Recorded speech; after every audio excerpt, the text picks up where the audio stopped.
विष्णुपादाय भगवत व्याख्याने भक्ति केवल पृष्ठा गुरुवर्गान गमने भक्ति सुंदर सन्यासी नामने भक्ति रूपिणी गौरी शस्त्र गोलंगपति प्रकाशितय अज्ञान तिमिरान्धस्य ज्ञानाञ्जन शलाकया चक्षुर्मीलितं येन तस्मै श्री गुरुवे नमः। वाञ्छाकल्पतरुभ्यश्च कृपा सिन्धुभ्यो च पतितानां पावनेभ्यो वैष्णवेभ्यो नमो नमः। आज के आयोजित भक्ति गौरी मठे आयोजित আমাদের পরম আরাধ্যতম গুরুদেব এর আজকে ৬৬তম আবির্ভাব তিথি। এই আবির্ভাব তিথিতে আমার গুরু মহিমা বলার কোনো সাধ্য নেই, তথাপিও গুরু বৈষ্ণব মুখে যতটুকু শ্রবণ করেছি তা বলার চেষ্টা করছি মাত্র। সর্বপ্রথমে আমার গৌরীয় গুরুবর্গের আজকের আয়োজিত গুরু পূজা বাসরের সর্বপ্রথম গৌরীয় গুরুবর্গের শ্রীপাদ কমলে আমার অহৈতুকী দণ্ডপ্রণতি জ্ঞাপন করছি। তৎসঙ্গে উপস্থিত আজকে গুরু পূজা বাসরে উপস্থিত সকল ভক্তবৃন্দের চরণে আমার যথাযথ দণ্ডপ্রণতি জ্ঞাপন করেছি। আপনারা সকলে কৃপা করে গ্রহণ করবেন। আসলে গুরুময়া বলার আমার সাধ্য নেই, তথাপিও আমরা গুরু আশ্রয় না করলে আমরা ভজন সাধন কীভাবে করবো বা গোলকের পথ আমরা কীভাবে খুঁজে পাবো তা আমরা জানি, তা আমরা গুরুর মাধ্যমে জেনে থাকি। অনেকে আমার সিনিয়র প্রভুরা বললেন যে গুরু শব্দে ভারী বা শক্ত, তো গুরু হচ্ছেন আমাদের সেবক ভগবান। গুরু সেবা শিক্ষা নিজের ইষ্টদেবের সেবায় সর্বদা নিয়োজিত এবং অন্যকেও সেবা শিক্ষা দিয়ে থাকেন। তিনি আমাদের গুরু, তিনি আমাদের মানব দেহের ইষ্টদেব। তো গুরুদেব হচ্ছে একাধারে সেবক ভগবান। তিনি সেবা শিক্ষা নিজে সেবা শিক্ষা গ্রহণ করেন এবং অন্যকে সেবা শিক্ষার সুযোগ দান করে গোলকের পথে আমরা কীভাবে যাব সেটার জন্য উনি শিক্ষা দিয়ে থাকেন। তিনি হচ্ছেন আমাদের বিষয় বিগ্রহ, আশ্রয় বিগ্রহ। ভগবান হচ্ছে বিষয় বিগ্রহ। গুরুদেবকে আশ্রয় করেই আমরা গোলকের পথে যাওয়ার পথ আমরা যেতে পারবো। গুরুদেব আমাদেরকে অন্ধকার থেকে আলোর পথে সন্ধান দিয়ে থাকেন। তো গুরুদেব যে কোনো কুলেই জন্মগ্রহণ করতে পারেন। তো শাস্ত্রে বলেছেন যে কিবা বিপ্র কিবা দেশি শূদ্রকালে নয়, যেই কৃষ্ণ তত্ত্ববেত্তা সেই গুরু হয়। গুরুদেবের আশ্রয় গ্রহণ না হলে আমরা সব মন্ত্রাদি আমাদের সব বিফলে যাবে। এই জন্য শাস্ত্রে বলেছেন সম্প্রদায়বিহীন মন্ত্র আসতে বিফল মাতা। তো আমাদের সকলে জানতে হবে যে আমরা কোন সম্প্রদায়ের অন্তর্ভুক্ত। সকলেই কি আমাদের জানা আছে যে আমরা কোন সম্প্রদায়ের অন্তর্ভুক্ত? আমরা চৈতন্য মহাপ্রভুর ধারার অন্তর্ভুক্ত ব্রহ্ম মধ্য গৌড়ীয় সম্প্রদায়। 4টি সম্প্রদায়ের মধ্যে আমরা প্রথম সম্প্রদায় চৈতন্য মহাপ্রভু যে সম্প্রদায় গ্রহণ করেছেন সেটাই হচ্ছে আমাদের গুরুবর্গের, আমরা সেই সম্প্রদায়ের অন্তর্ভুক্ত। তো আশ্রয় শাস্ত্রে এটা বলছেন যে আশ্রয় লেখা বলছে তারে কৃষ্ণ নাহিতেছে আর সব মনে হওয়া যাবে। তাহলে আমাদের আশ্রয় গ্রহণ কি?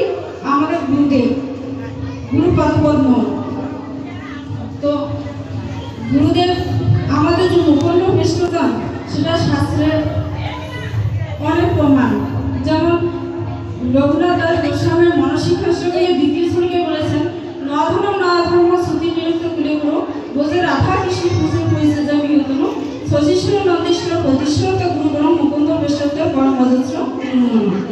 তো গুরুদেব চৈতন্য মহাপ্রভু এবং কৃষ্ণকে অভিন্ন তত্ত্ব, একই তত্ত্ব, এবং গুরুদেব হচ্ছেন আমাদের মুকুন্দ বিষ্ণুজন। আমরা আমাদের জগতে অনেক গুরু আছে, কিন্তু আমরা কোন গুরুর আশ্রয় গ্রহণ করবো? গুরুদেব হওয়ার যোগ্যতা কে? শাস্ত্রে এটা বলেছেন যে রূপগোস্বামী উপদশমীর প্রথম শ্লোকে বলেছেন যে বাস্তবিক মনস প্রদবিগম জিব্রাবেগ উদরপ্রস্থ বেগ এতান বেগান বিশ্বকাধীর সর্বপ্রিয় পৃথিবীর সস্যেন্দ্রিয়তে। যিনি এই 6টা বেগকে দমন করতে পারছেন বা জয় করতে পেরেছেন তিনি জগৎগুরু। গুরুদেব যে আমাদের সাক্ষাৎ ভগবান। তো ভগবত গীতায় এটাও ভগবান উদ্ধবকে বললেন আচার্য মা বিজনিয়াত মানত কহচিত মত বুদ্ধি সহিত সর্বদেব গুরু। ভগবান উদ্ধবকে নিজেই বলেছেন যে কখনো অশুভ বা মনুষ্য বুদ্ধিতে জ্ঞান করবে না, ভগবান সর্বদেবময় গুরু। তো গুরুদেবকে আমরা কখনো মনুষ্য বুদ্ধিতে যাতে না দেখি। আমাদের গুরুদেবের মহিমা বলে আমরা শেষ করতে পারবো না, কারণ গুরুদেব একজন দিদিবাবু বললেন যে গুরুদেব হচ্ছে আমাদের নারকেলের শ্বাসের মতো। ঠিক গুরুদেবকে গুরুদেব এই আলোচনাটা এবার করেছেন নবদ্বীপ পরিক্রমায় গুরু পূজার দিন, যে আমাকে এক পরিক্রমায় এক ভক্ত আমাকে বা সন্ন্যাসী বলেছেন যে আমি মানুষটা উপরে নারকেলের মতো, আমার উপরটা অনেক শক্ত। সত্যি কিন্তু ওনার যে টিপা বা ওনার ভিতরটা সত্যি অনেক নরম। কারণ গুরুদেবকে আমরা অনেক ভয় পাই যে গুরুদেব অনেক শাসন করেন, দেখতে অনেক রাগের মতো, কিন্তু ওনার কাছে যদি আমরা ভজনের কথা বলি বা ভজন শিক্ষা চেয়ে থাকি, গুরুদেব সত্যি অনেক খুশি হয়ে থাকেন। যেমন আমি এই অধম এর কীভাবে কথাই বলতেছি, আমি প্রথমে ভজন পথে এসে জানতাম না যে কীভাবে ভজন করবো, আমি তো সাধু সঙ্গ তো সেরকম যাইতে বলতেছি না। তো একদিন ভয়েস মেসেজে গুরুদেবকে বললাম, গুরুদেব আমি তো জানি না কীভাবে ভজন করবো। আমাকে গুরুদেব ভয়েস মেসেজে বললো, মানবী চিন্তা করো না, গুরুবর্গে তোমাকে ভজন শিক্ষা দেখিয়ে দিবে, গুরুবর্গের কাছে ক্রন্দন করো, তাহলে গুরুবর্গে তোমাকে ভজন শিক্ষা দিয়ে দিবে। গুরুদেবের এই যে গুরুদেবের একটা যে উৎসাহ বা এই যে কৃপা, সত্যি গুরুবর্গ যে এই মানে জীবনে আমাদের হরিনাম আশ্রয় গ্রহণ করলাম। সেদিন গুরুদেব বললো যে এটা কিন্তু হরিনামটা মনে করে না যে একটা সাধারণ জিনিস, এটা সাক্ষাৎ তোমাদের ভগবানকে আমরা দিয়ে দিলাম, আজ থেকে তোমরা ভগবানকেই পেয়ে গেলে। তো সাক্ষাৎ ভগবানকে পেয়ে গেলে, এটা জপ করতে থাকো, তোমরা এই জীবনেই তোমরা ভগবানকে লাভ করতে পারবে। তো আজকে গুরু পূজা কি জিনিস? গুরুদেবের গুরু পূজা। তো গুরু পূজা বা জন্মাষ্টমী দুদিন পরে যে আসতেছে আমাদের জন্মাষ্টমী, অনেকেই মনে করি যে গুরু পূজার থেকে ভগবান কৃষ্ণের জয়ন্তীটাই শ্রেষ্ঠ।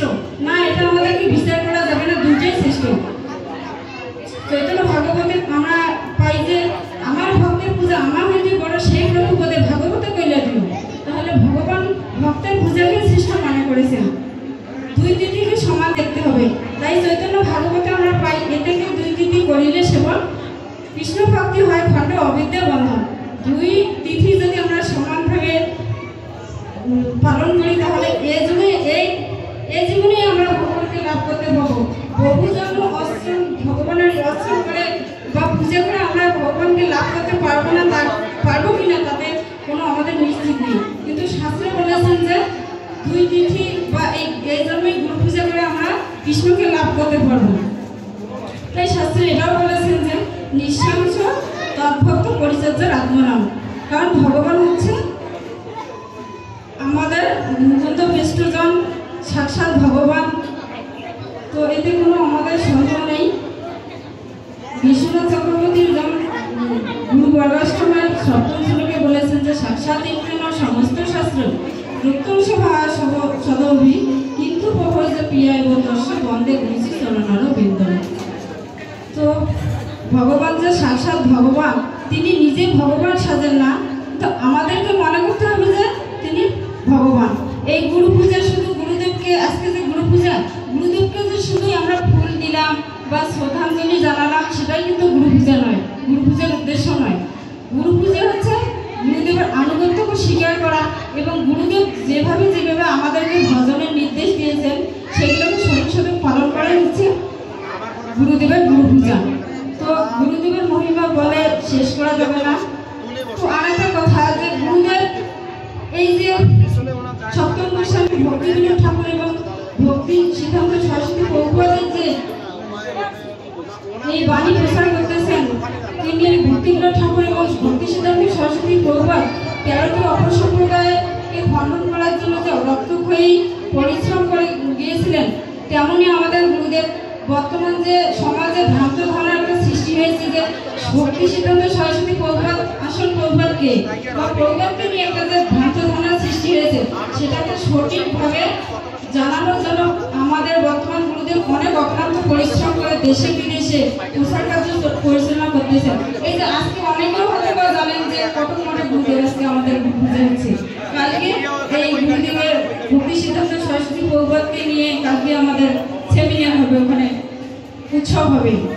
তো গুরুদেবের প্রচেষ্টায় উনি গুরুদেবের আনুগত্য স্বীকার করে যে এই যে জগৎগুরু ভক্তি সিদ্ধান্ত সরস্বতী প্রভুপাদ যে আমাদের গৌরী মঠের প্রতিষ্ঠাতা, সেটাকে সবার মাঝে তুলে ধরার জন্য উনি যে অক্লান্ত পরিশ্রম করে যাচ্ছেন সেটা অল্প কিছুদিনের মধ্যেই গুরুবর্গের কৃপায় অনেকটাই অগ্রসর হয়েছে।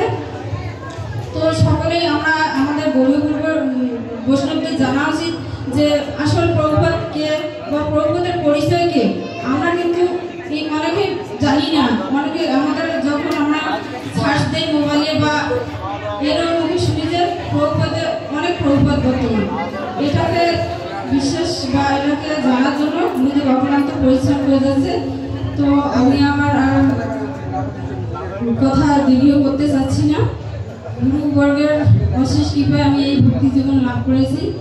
তো যেন আমি এটাই শেষ বলবো যে গুরুবর্গের পাদপদ্ম থেকে যেন আমি ভজন সাধন করে জীবন অতিবাহিত করতে পারি, গুরুদেবের নিকটে আমি যেন দাসের দাস হয়ে থাকতে পারি। তৎসঙ্গে উপস্থিত সকল ভক্তবৃন্দের চরণে আমার এটাই প্রার্থনা যেন আমি বাকি দিনকটা ভজন করে গুরুদেবের আনুগত্যে ভজন করে জীবন অতিবাহিত করতে পারি। ইতি বাঞ্ছা কল্পিতুর অবশ্য কৃপা সিন্ধু কৈবস পতিতানাং পাবনভ্যো বৈষ্ণবৈ নমঃ। ধন্যবাদ মাধবী দাসীকে, অনেক কথা সুন্দর কথা বলেছেন। এবারে আমরা